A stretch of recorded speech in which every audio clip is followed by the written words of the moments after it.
नमस्कार दोस्तों, मैं Anil Kumawat. Career target channel में आपका हार्दिक स्वागत है।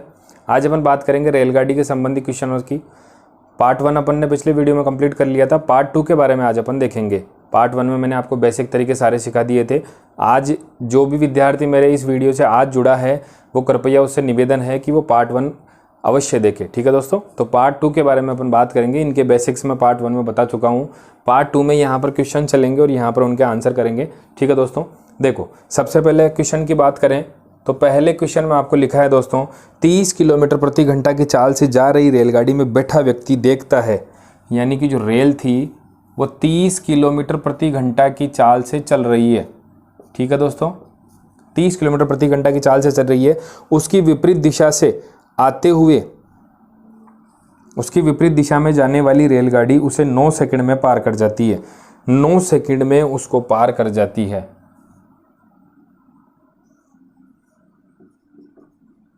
उसकी चाल अपने को पता नहीं है, इसलिए अपना x किलोमीटर प्रति घंटा मान लिया। जो समय था वो 9 सेकंड है दोस्तों। 9 सेकंड समय में उसको पार कर जाती है, जो कि ट्रेन की जो लंबाई थी वो 200 मीटर की है। रेलगाड़ी जो पार कर जाती है वो 200 मीटर लंबी ट्रेन है दोस्तों, यानी कि जो इसकी डिस्टेंस हो गई वो 200 मीटर की हो गई। तो दूसरी ट्रेन की चाल क्या होगी? दूसरी ट्रेन की चाल क्या होगी? तो ये चाल तो 30 किलोमीटर प्रति घंटा हो गई, ये x किलोमीटर। यानी कि अगर मैं सापेक्ष चाल निकालूँ दोस्तों, मैं आपको पहले बता चुका हूँ कि विपरीत अवस्थाओं में चालें हमेशा जुड़ जाती है दोस्तों। तो 30 + x किलोमीटर प्रति घंटा ये चाल हो गई। 200 मीटर इनकी दूरी हो गई और 9 सेकंड इनका समय हो गया। तो दूरी तो हो गई 200 मीटर बराबर चाल हो गई 30 + x गुणा में 5/18। ये क्यों किया दोस्तों? क्योंकि ये मीटर में है और ये किलोमीटर प्रति घंटा में, तो इसको मैंने मीटर प्रति सेकंड में चेंज कर लिया। जो समय है मेरे पास वह 9 सेकंड का समय है। ठीक है दोस्तों, तो इनको जब मैं निकालता हूँ तो यहाँ पर मान निकल के आता है x बराबर 50 किलोमीटर प्रति घंटा। तो ये है 2 ट्रेन की चाल, यानी कि सेकंड ट्रेन की जो चाल होगी, सेकंड ट्रेन की जो चाल होगी वो कितनी हो गई? 50 किलोमीटर प्रति घंटा इस दूरी को पार करने में, इसलिए उसे 9 सेकंड का समय लगता है दोस्तों। ठीक है, तो अगले वीडियो की अगले क्वेश्चन की बात करें। देखो दोस्तों, सापेक्ष चाल विपरीत अवस्थाओं में होगी तो हमेशा जुड़ेगी, समान अवस्था में होगी तो हमेशा घटेगी दोस्तों। हाँ, सेकंड नंबर क्वेश्चन में 100 मीटर लंबी रेलगाड़ी, जो उनकी दूरी है वह 100 मीटर है। 100 मीटर लंबी रेलगाड़ी 54 किलोमीटर प्रति घंटा की चाल से चल रही है। जो रेल है वह 54 किलोमीटर प्रति घंटा की चाल से चल रही है। वह अपने आगे 36 किलोमीटर प्रति घंटा की चाल से चलती हुई रेलगाड़ी को अपने आगे 36 किलोमीटर प्रति घंटा, यानी कि इधर से कोई रेलगाड़ी जा रही है वो 36 किलोमीटर प्रति घंटा की चाल से जा रही है, तो उसको उसमें बैठे एक व्यक्ति को कितने समय में पार करेगी? जो समय है वो मुझे ज्ञात करना है। समय मुझे ज्ञात करना है। इनकी जो सापेक्ष चाल है, सापेक्ष चाल अगर समान दिशा में होती है दोस्तों तो ये आपस में घट जाती है। तो 54 को जब मैं 36 में से घटाता हूँ तो मेरे पास निकल के आता है 18। ठीक है दोस्तों, तो 18 किलोमीटर प्रति घंटा इनकी चाल हो जाएगी दोस्तों। अब बात करते हैं अपन समय। समय बराबर होता है दूरी बटा चाल। तो दूरी मेरी हो गई 100 मीटर और चाल हो गई 18। 18 गुणा 5/18। इनको जब मैं काटता हूँ तो मेरे पास समय निकल के आता है 20 सेकंड का। ठीक है दोस्तों, फिर से समझाता हूँ। समान दिशा में ये दोनों ट्रेनें जा रही थी, ये भी रेल है और ये भी रेल है। दोनों एक ही दिशा में जा रही थी, तो सब सापेक्ष चालें आपस में घट जाएगी और चाल कितनी आ जाएगी? 18 किलोमीटर प्रति घंटा। समय मुझे ज्ञात करना है। दूरी मेरे पास 100 मीटर की है, तो समय बराबर दूरी बटा चाल। दूरी मीटर में है और चाल आपकी किलोमीटर प्रति घंटा में, तो चेंज कर लेके लिए 5/18 का मैंने भाग दे दिया, तो समय आ गया 20 सेकंड का। ठीक है दोस्तों, देखो अगले क्वेश्चन की बात करते हैं। पहले दोस्तों डरने की जरूरत नहीं है, कंसेप्ट समझते जाइए, आराम से क्वेश्चन होते जाएंगे। देखो तीसरे क्वेश्चन की बात करें। 2 रेलगाड़ियां समानांतर लाइन पर चल रही है, यानी कि एक ट्रेन यहाँ चल रही है और एक ट्रेन यहाँ चल रही है, यानी कि दोनों एक ही दिशा में जा रही है। दोनों की जो चालें हैं वो 50 किलोमीटर प्रति घंटा और 30 किलोमीटर प्रति घंटा है। ठीक है, समान लाइन पे चल रही है। दोनों की जो सापेक्ष चाल हो जाएगी दोस्तों वो आपस में घट जाएगी। सापेक्ष चाल इनकी हो गई 50 माइनस 30 यानी कि 20 किलोमीटर प्रति घंटा। ये इनकी ऑल ओवर स्पीड हो गई। उसके आगे बोला है घंटे की रफ्तार से चल रही है तीव्र गाड़ी मंद गाड़ी के एक आदमी को बैठे को 18 सेकंड में पार कर जाती है। यानी कि ये तेज है और ये मंद, यानी कि ये धीरे चल रही है। तो मंद गाड़ी में बैठे एक व्यक्ति को पार करने में 18 सेकंड का समय लेती है, यानी कि जो समय था वो 18 सेकंड का है दोस्तों। ठीक है, तो उस ट्रेन की लंबाई क्या होगी, जो दूरी है उनकी, जो लंबाई कितनी हो जाएगी, तो दूरी बराबर चाल गुणा समय। तो चाल हो गई अपनी 20 किलोमीटर प्रति घंटा, 20 गुणा 5/18 गुणा में 18, तो 18 को जब 18 से काटा तो दूरी आ गई 20 पंजो 100, यानी कि 100 मीटर लंबी उस रेलगाड़ी की लंबाई है। यानी कि उस रेल की जो लंबाई थी वो कितनी आ गई दोस्तों, 100 मीटर लंबी उस रेल थी जो इसको पार करने में इतना सेकंड का समय लेती है। ठीक है दोस्तों, अगले सवाल की बात करते हैं। कंसेप्ट समझते जाइए दोस्तों, बेसिक अपने आप क्लियर होता जाएगा। देखो 4 नंबर के सवाल में आपको लिखा है कि दूरी जो लंबाई है वह है 270 मीटर लंबी एक रेलगाड़ी, 270 मीटर लंबी रेलगाड़ी। यहां पर कोई रेल है वह 270 मीटर लंबी है और ऐसे चल रही है। ठीक है, उसके आगे बोला 30 मीटर प्रति सेकंड की चाल से चल रही है, 30 मीटर प्रति सेकंड की चाल से चल रही है।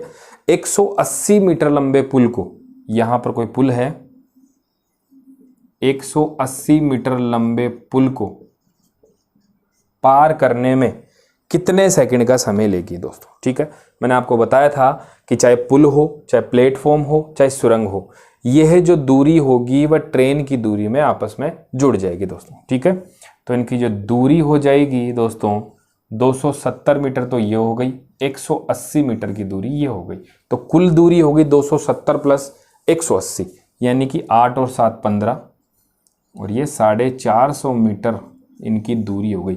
450 मीटर जब दूरी तय करेगी रेल, तब जाके ये इस पुल को पार कर पाएगी दोस्तों। ठीक है, तो आगे बोला है कितने सेकंड समय में इसको पार करती है। मेरे पास चाल भी है, तो समय बराबर दूरी तो हो गई 450 और चाल हो गई आपकी 30। तो यहाँ पर जब समय निकल के आता है तो निकल के आता है दोस्तों 15 सेकंड का, और ये अपना आंसर हो जाता है दोस्तों। ठीक है, तो हमेशा रेल और पुल आपस में इनकी जो दूरियां होगी वो आपस में जुड़ेगी, मैं आपको बता चुका हूँ। क्योंकि जो पुल होगा वो एक जगह एज इट इज होगा, जो पुल की जितनी लंबाई होगी उतनी लंबाई ट्रेन को निर्धारित करनी होती है। तो 180 मीटर तो ये, 270 मीटर ये, दोनों मिलकर 450 मीटर की लंबाई को उनको तय करना होता है। ठीक है दोस्तों, देखो अगला सवाल।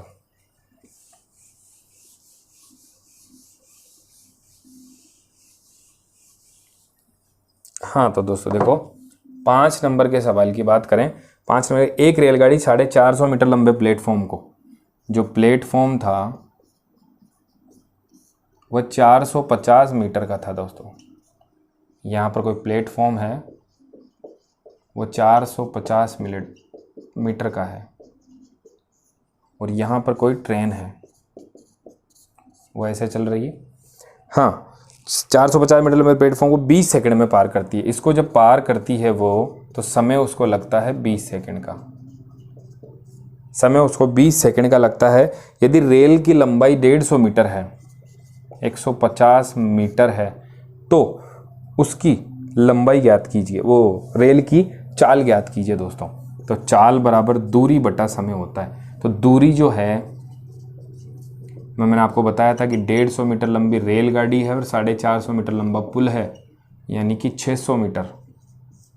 600 मीटर लंबाई को तय करना है, तो 600 बटा समय है अपने पास 20 सेकंड का, तो चाल हो गई 30 मीटर प्रति सेकंड। ठीक है दोस्तों, तो 30 मीटर प्रति सेकंड उस ट्रेन की चाल हो जाएगी। कब? जब 150 मीटर लंबी ट्रेन हो और 450 मीटर लंबे प्लेटफॉर्म को पार कर रही हो, और वो भी 20 सेकंड के समय में, तो 30 मीटर प्रति सेकंड उसकी चाल हो जाएगी दोस्तों। ठीक है,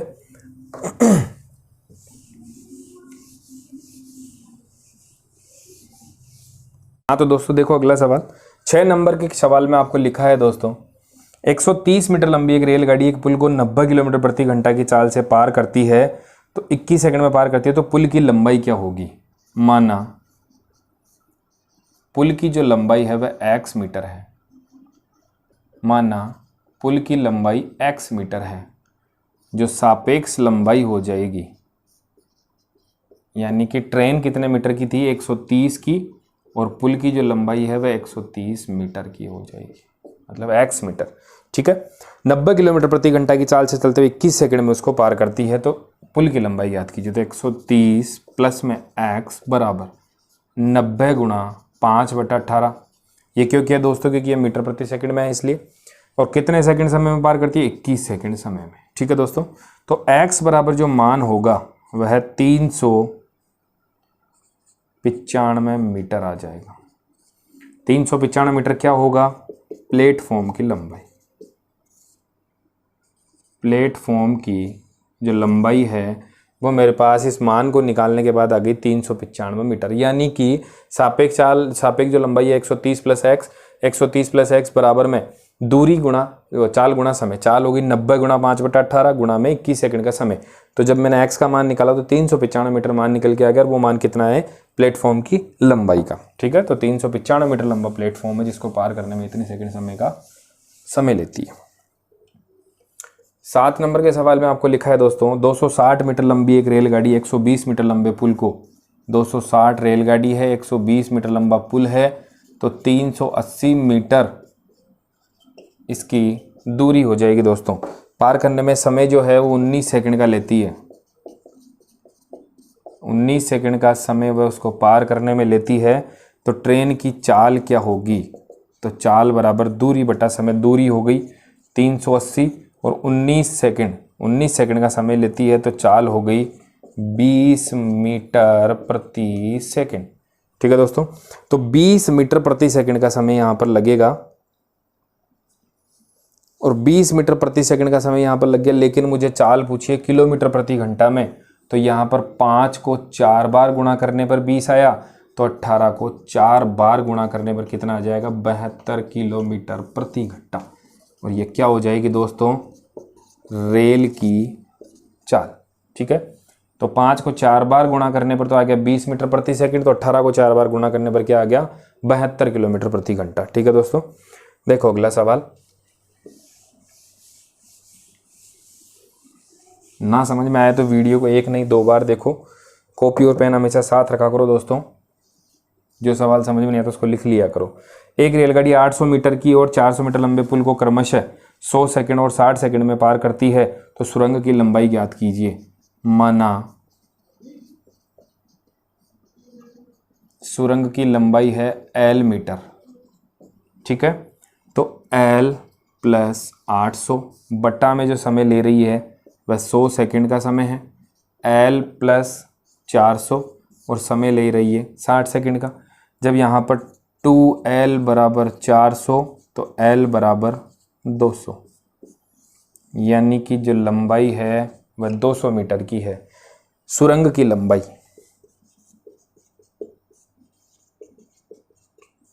जो सुरंग की लंबाई हो गई दोस्तों वह 200 मीटर की हो गई। कैसे, माना सुरंग की लंबाई L थी, L प्लस 800 L प्लस 400 बटा में, यानी कि समय बराबर दूरी बटा चाल, दूरी बटा चाल। ठीक है, तो ये अपना मान निकल के आ गया 200 मीटर।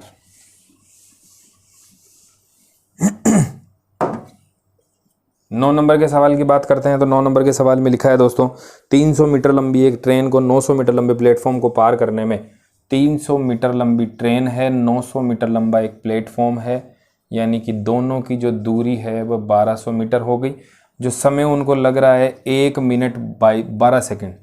एसएससी और बैंक में कई बार पूछा जा चुका है यह सवाल, वेरी इंपॉर्टेंट है दोस्तों। 1 मिनट और 12 सेकंड, ठीक है, यानी कि 60 प्लस 12 यानी कि 72 सेकंड। 72 सेकंड का समय ले रही है, तो ट्रेन की गति किलोमीटर प्रति घंटा में क्या होगी, तो जो चाल है वो किलोमीटर प्रति घंटा में क्या हो जाएगी। ठीक है दोस्तों, तो चाल बराबर दूरी बटा समय, दूरी हो गई 1200, समय हो गया 72 और गुणा में छोटी संख्या को बड़ी में जाना है तो 18 बटा में 5। ठीक है दोस्तों। तो मेरा मान जो है वो निकल के आता है 63 किलोमीटर प्रति घंटा। तो मेरा जो मान निकल के आएगा वो 63 किलोमीटर प्रति घंटा इसका मान निकल के आएगा, जो कि क्या है, रेल की चाल, और वो भी किस में, किलोमीटर प्रति घंटा में। ठीक है दोस्तों। देखो अगला, सॉरी ये 60 हो जाएगा दोस्तों, 60 किलोमीटर प्रति घंटा। ठीक है, देखो अगला सवाल।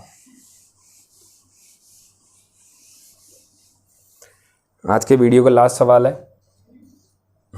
10 नंबर सवाल में 175 मीटर लंबी ट्रेन है 35 मीटर लंबे प्लेटफॉर्म को, 175 और 35, 210 मीटर, सॉरी 210 मीटर पूरी लंबाई है, 210 मीटर लंबाई है। पार करने में समय जो लेगी वो 12 सेकंड का लेती है दोस्तों, 12 सेकंड का। जो चाल हो गई वो चाल ज्ञात करते हैं दोस्तों, चाल बराबर दूरी बटा समय। ठीक है दोस्तों, तो चाल बराबर 210 बटा 12 गुणा 18 बटा 5, यानी कि जो चाल थी मुझे किलोमीटर प्रति घंटा में चाहिए। ठीक है, तो इनको जब मैं काटता हूँ तो मेरे पास आता है 63 किलोमीटर प्रति घंटा, और ये क्या निकल के आती है, रेल की चाल।